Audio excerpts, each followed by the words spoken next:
কেউ যখন আপনাকে একটা উপকার করে দেয় আপনার আমার থ্যাংক ইউ বলতে মনে থাকে, পানি দিলেও থ্যাংক ইউ বলতে মনে থাকে। কিংবা কোনো রেস্টুরেন্টে নিজের পয়সা দিয়ে খাচ্ছেন, তারপরও কেউ একজন যখন আপনাকে খাবারটা সার্ভ করলো, আপনি কিন্তু তাকে অটোমেটিকলি বলছেন থ্যাংক ইউ, থ্যাংক ইউ। এতটুকু আপনার আমার মনে থাকে। কিন্তু যেই রহিম ও রহমান না চাইতে ঘরের মধ্যে আপনার আমার জন্য রিজিক পৌঁছায় দিচ্ছেন, সে আল্লাহর দেওয়া খাওয়ার আগে বিসমিল্লাহ বলতে মনে থাকে না, খাওয়ার পরে আলহামদুলিল্লাহ বলতে মনে থাকে না। তারপরও আল্লাহ বলে যে খাবার দিতে থাক, ফেরেশতা রিজিক পৌঁছাইতে থাক। আল্লাহ ব্যাপার কি, তোমাকে তো একবার আলহামদুলিল্লাহ বলে থ্যাংক ইউ দিল না। আল্লাহ পাক বলে যে আমার বান্দা একটু ভুলা মন আর কি, সবাইকে মনে রাখছে, শুধু আমাকে ভুলে গেছে।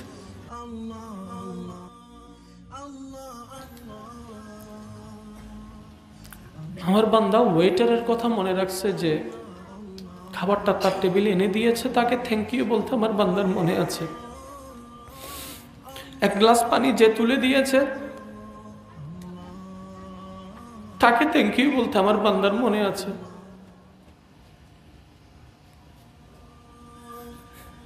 আমি আল্লাহর কথাটা হয়তো সে ভুলে গেছে। তার গুনাহ করার পরও আমি তার গুনাহটাকে গোপন করে রেখেছি, মান সম্মানে এখনো পর্যন্ত বজায় রেখেছি। আমার বান্দা হয়তো সেটা অনুভব করতে ভুলে গেছে।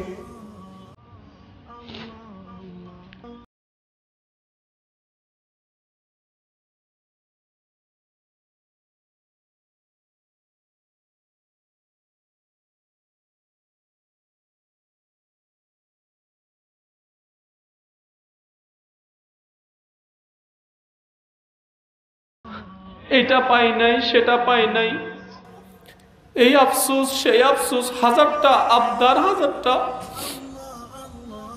আল্লাহর কাছে কিন্তু জানিয়েছি।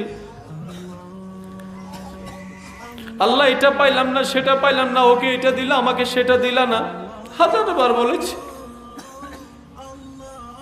আল্লাহ যতটুক দিয়েছেন এতটুকুর কি শুকরিয়া আপনি আমি আদায় করতে পেরেছি এখনো? একবার আল্লাহর দরবারে শুকরিয়া আদায় করেছি? চাই আমরা অনেক কিছুই, আল্লাহ আপনার আমার কাছে বেশি কিছু চায় না। আল্লাহ শুধু এতটুকু চায়, আমি যখন আমার বান্দাকে কোনো কিছু দান করব, আমার বান্দা যেন মন থেকে একবার আলহামদুলিল্লাহ বলে।